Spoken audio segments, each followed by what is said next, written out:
不動産屋さんの階段へようこそ。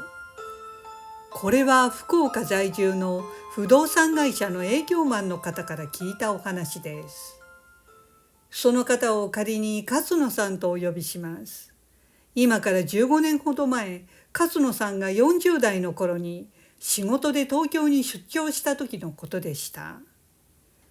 その東京では吉祥寺の井の頭公園に隣接しているビジネスホテルに宿泊したそうです。吉祥寺は東京の住みたい街ランキングでいつもトップクラスで有名ですが、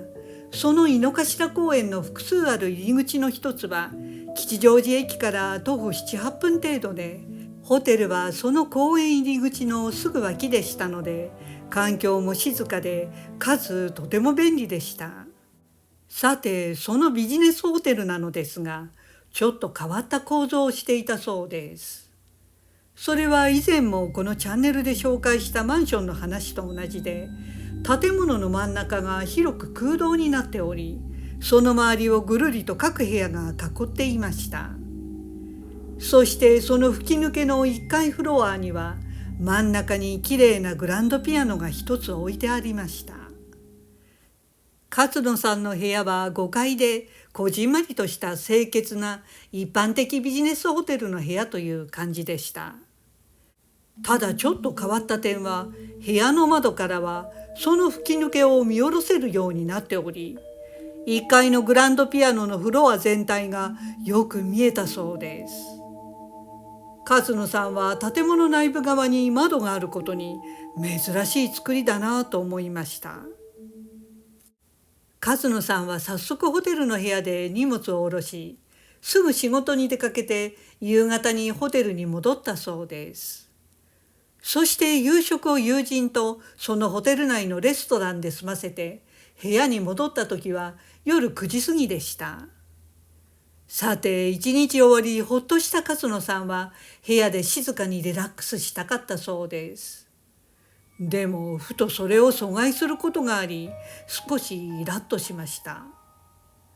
さっき夕方に一旦部屋に戻った時には聞こえなかったのですが、外からピアノの音楽が聞こえていたのです。どうやら吹き抜けの1階ホールのあのグランドピアノを誰かが弾いているようでした。それも大きな音で結構うるさかったので、ホテルで何かイベントでもやっているのかなと思いました。よく聞くとガヤガヤと人の話し声もピアノの音に混じって聞こえてきました。そこで勝野さんは一体何をやってるんだと吹き抜け側から見える例の窓から1階フロアを覗いてみたそうです。すると思った通り10人ぐらいの人たちが1階ホールにいて、グランドピアノの演奏を聴きながら談笑をし、ホールを歩き回っていました。勝野さんは、なんかのファンクションでもやっているのかなと思いました。集まっている人たちは勝野さんと同年代の働き盛りの30代後半から40代くらいの男性が主で、服装もカジュアルでした。グランドピアノの演奏付きですから、企業や団体主催のファンクションかとも思いましたが、集まっている人数が10人そこらなので、個人の集まりのようでもあり、どこか違和感がありました。勝野さんは、そもそもホテルはこんな大きな音でピアノの演奏を夜遅くまでするものなのかなと不思議でした。でもうるさいとは思ったのですが、間もなくイベントも終わるだろう。そう思い、明日も早いので、お風呂で温まってからすぐベッドに入ったそうです。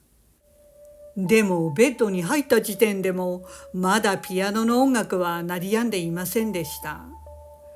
まだやってる。うるさいな。いつまで続くんだ。とこんな日に当たってしまった不運にがっかりしました。すると時計を見るとすでに12時近くになっているではないですか。ベッドの布団を頭までかぶってもピアノの音は聞こえ、夜も更けるにつれ周りが静かになる分どんどんうるさく感じてきました。それはまるで部屋のテレビを大音量でつけっぱなしにしているかのようでした。もううるさすぎて眠れません。腹が立ってきた勝野さんは、さすがにこれは非常識だと思い、フロントに電話をかけたそうです。そしてフロント係が電話に出たので、勝野さんは即、夜遅いのにピアノの音がうるさくて眠れないんです、と苦情を言いました。するとフロント係は、ああ、そうなんですね、とだけ言って、すみませんの一言もなく、奇妙な間が空きました。それで勝野さんは、あれ、あのピアノ演奏はホテル側とは関係なくて、勝手に宿泊客が弾いているのだろうか。だから謝罪もないのかな、と思ったそうです。勝野さんは変に思いましたが、言うことは言ったので、ホテル側も何とかするだろうと期待して、またベッドに潜り込んだそうです。ところがしばらく経っても状況は何も改善されず、相変わらず外からは大音量のピアノと話し声が続いていました。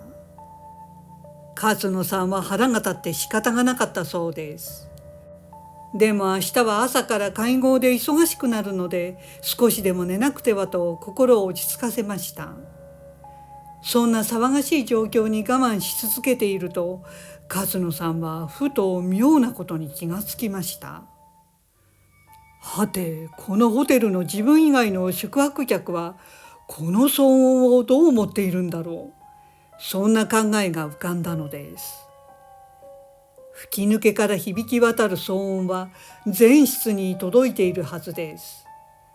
ピアノの演奏だから気にならないというレベルの音量ではないので、他の宿泊客からも苦情が出ているはずだと思いました。でもまるで宿泊客は自分だけかのようで、だんだん何かがおかしい、そう気がつき始めたその時でした。勝野さんの部屋のベルが鳴ったそうです。勝野さんはとっさに、あれ、フロントの人が謝罪に来たのかなと思いました。でもすぐに、そんなわざわざ謝罪に部屋まで来るだろうかと妙に感じたそうです。実際用件があるなら電話でも良いわけで、本当にホテルの人が来たのだろうかと疑問に思いました。今から思えばなぜそう思ったのかは分かりませんが、ベルが鳴っても出ない方がいいと勝野さんは直感的に思ったそうです。ドアを開けたら何か良くないことに巻き込まれるような、そんな胸騒ぎがしました。そこで無視していると、再度ベルを鳴らすこともなく、何者かは立ち去っていったようでした。その時勝野さんはふと目の前のピアノが聞こえてくる吹き抜け側の窓に違和感を感じ、携帯で窓の写真を撮っておいたそうです。そしてこのうるさい中、勝野さんは耳を枕で塞いで頑張って寝たということでした。結局夜中中ピアノと話し声は鳴りやみませんでした。さて次の日の朝でした。勝野さんはチェックアウトにフロントに行くと、昨夜のことのホテル側の説明と謝罪があるかなと思いました。でもフロント係は何もなかったかのように淡々と会計をしたそうです。係も交代制ですから、昨夜の人員と入れ替わっているかもしれませんが、全く苦情とか引き継がないのかこのホテルは、と勝野さんは不愉快に思いました。そこで昨夜フロントに電話した後に誰かが訪ねてきたんですが、ホテルの人が僕の部屋に来ましたと確認してみました。すると、ちょっとお待ちくださいと言って、確認してみましたがこちらからは誰も伺っていませんねということでした。じゃあ真夜中に部屋に来た者は誰だったのか、勝野さんは気味悪くなりました。そしてもう二度とこのホテルには泊まらないと決めて仕事に向かったそうです。さてその日の会合、打ち合わせなどなどすべて終わり、夕方の新幹線で勝野さんは福岡に戻りました。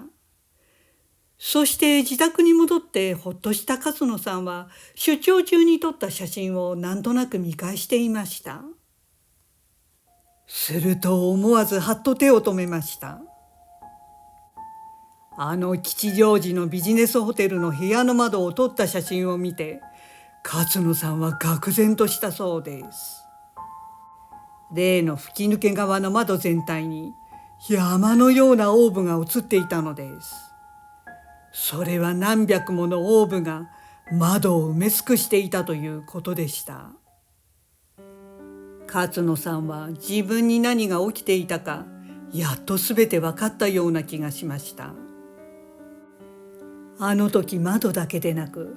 もし1階のフロアも写真に撮っていたら、一体何が写っていたのか。あのピアノの演奏者と集まった人たちも本当に写っていただろうか。そう思い、勝野さんに戦慄が走りました。今から思えば、ビジネスホテルで夜通し大音量のピアノ演奏など、宿泊客の睡眠妨害になるような、そんな非常識なことをするわけがないのです。そして何よりも、その吉祥寺のホテルの立地ですが、井の頭公園の入り口付近ですから、高級住宅街で夜8時以降にイベントなどで騒音を立てることは条例違反なのではないかと思うのです。ホテル側は勝野さんに具体的な騒音のことは一言も言っていないので、実際本当に昨夜にそういったピアノ演奏付きのファンクションが開かれていたかも今となってはわからないということでした。井の頭公園は東京の人気の公園の一つですが、反面あの有名なバラバラ殺人事件の遺体遺棄現場でもあり、いろんな噂があるところです。あの夜集まっていた人たちは勝野さんだけに聞こえて見えていたとしても不思議ではないかもしれません。ちなみに現在はそのホテルはすでに廃業しているということでした。ご視聴ありがとうございました。よろしければチャンネル登録といいねボタンをお願いします。